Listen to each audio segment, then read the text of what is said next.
নিরাপত্তা বেষ্টনীর মাঝে একেবারে ব্যক্তিগতভাবে লিওনেল মেসি ও তার পরিবার শেষ বিদায় জানালেন হোর্হে মেসিকে। দীর্ঘদিন অসুস্থ থাকার পর শনিবার ভোরে রোজারিওর সানাতোরিও সেন্ট্রোতে ৬৮ বছর বয়সে মারা যান মেসির বাবা। হোর্হের শেষ বিদায়কে ঘিরে কড়া নিরাপত্তা ব্যবস্থা নেয় স্থানীয় প্রশাসন। এদিকে প্রিয় তারকার কঠিন সময়ে সমর্থন জানাতে রোজারিও বিমানবন্দর ও কবরস্থানে ব্যানার নিয়ে হাজির হন ভক্তরা। একটি ব্যানারে লেখা ছিল, শক্ত থাকো লিও, আমরা তোমাকে ভালোবাসি।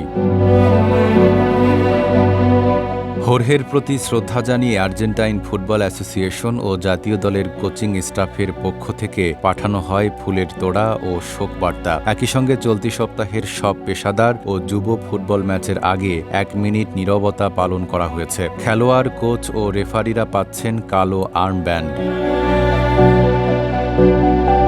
মেসির শৈশবের ক্লাব আবান্দেরাদো গ্রান দলীয় পুরনো ছবি প্রকাশ করে হোর্হেকে স্মরণ করেছে। ক্লাবটি জানিয়েছে, ছোট্ট মেসির ফুটবলের প্রথম দিনগুলোতে গুরুত্বপূর্ণ ভূমিকা ছিল তার বাবা হোর্হের।